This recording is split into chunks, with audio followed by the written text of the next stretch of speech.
Hello friends, welcome back to my channel Mallika official. তোমরা সবাই কেমন আছো? আশা করি ভালো আছো। আমিও খুব ভালো আছি। চলে এলাম তোমাদের সামনে নতুন একটি ভিডিও নিয়ে। তো প্লিজ ভিডিওটিকেও স্কিপ করো না। যদি ভালো লাগে তাহলে লাইক কমেন্ট শেয়ার করে আমার চ্যানেলটিকে সাবস্ক্রাইব করে দিও। তো এখন বাজে সকাল 8টা আর আমি ঘুম থেকে উঠে পড়েছি। আর উঠেই চলে এসেছি সোজা বিছানা গোছাতে। আসলে আমি এতটা দেরি করে ঘুম থেকে উঠি না, আজকে অনেকটাই দেরি হয়ে গেছে। আসলে আগের দিন রাত্রে শুতে অনেকটা দেরি হয়ে গিয়েছিল, যার জন্য সকালে উঠতে অনেকটা দেরি হয়ে গেছে। তো এখন বিছানাটা গুছিয়ে ভাবছি সোজা চলে যাব স্নান করতে, কারণ শীতের বেলা তো দেরি করে স্নান করলে আরও ঠান্ডা লাগবে বেশি, একেই অনেকটা বেলা হয়ে গেছে। তো সোজা চলে যাব ফ্রেশ হতে। আর এই দেখে আমরা ফ্রেশ হয়ে চলেও এসেছি। এখন মুখে ন্যাচারালি আমি বেশি কিছু মাখি না, একটা ন্যাচারাল একটা ক্রিম মাখি। অনেকে অনেক কিছু মাখে স্নান করে, তো আমি কিছু মাখি না। তো দেখেছো আমার ক্রিম দেওয়াটা, আমি না এরকম যখনই ক্রিম দিই এরকম সারা মুখে ফোটা ফোটা ফোটা ফোটা করে। তোমরা কে কে কীভাবে ক্রিম মাখো? আমি না এইভাবে ক্রিম মাখি, সারা মুখে ফোটা ফোটা করে দিয়ে সেটাকে ভালো করে ডলে তারপরে ক্রিমটা মাখি। আসলে এরকমই আমার স্বভাব, আমি ছোটোবেলা থেকে এইভাবেই ক্রিমটা মাখি। তো এখনও আমার এরকমই স্বভাবটা রয়ে গেছে, এইভাবেই ক্রিম মাখি। তো তোমরা কীভাবে ক্রিম মাখো আমাকে জানিও। আমার বোতল এরকম ঘষে মেজে কে ক্রিম মাখো।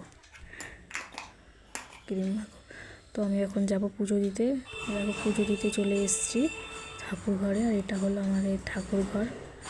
এখন আমি পুজোটা দিয়ে নেব। এই দেখো আমাদের ঠাকুর, আমি পুজোর জন্য ঠাকুর সিংহাসনটা খুব সুন্দর করে গুছিয়েছি।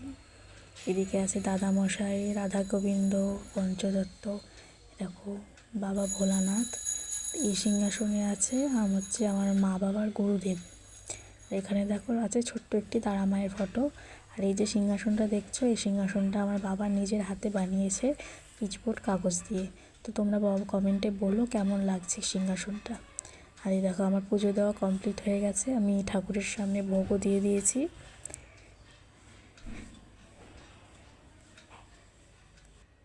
আর একদিকে দেখো আমি উনুনে পাতাটা সিদ্ধ হতে বসিয়ে দিয়েছি, কারণ প্রত্যেকদিন সকালে আমাকে পাতাটা রস সেদ্ধ করে জলটা খেতে হয়।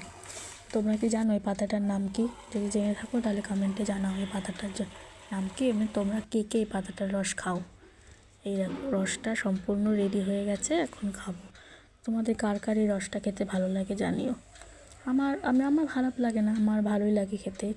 এবং ভালো না লাগলেও খেতে হবে, যেহেতু ডক্টর বলে যে আমার শরীরে রক্ত কম আছে, আর মা বলেছে এই পাতাটা খেলে নাকি শরীরে অনেক রক্ত হয় এবং শরীরটা ভালো থাকে, শক্তি আসে। তো প্রতিদিন সকালবেলায় আমাকে এটা খেতে হয় সেদ্ধ করে। তো এখন ভালো না লাগলেও খেতে হবে। তোমরা জানো তোমাদের কেমন কেমন লাগে। আর এদিকে দেখো আমি আটা নিয়ে নিয়েছি, রুটি বানাবো। আর এদিকে ছোটো ছোটো করে আলু কেটে নিয়েছি, তরকারি করব। তোমরা হয়তো ভাবছো যে এইটুকুনি আটা দিয়ে রুটি কী খাবে।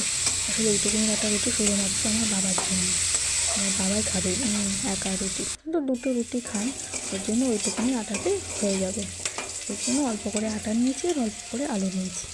আমি সকালে কী খাবো সেটা তোমাদের একটু পরেই আমি দেখাচ্ছি যে আমি সকালে কী খাবো, তোমরা দেখতে পাবে যখন আমি খাবো।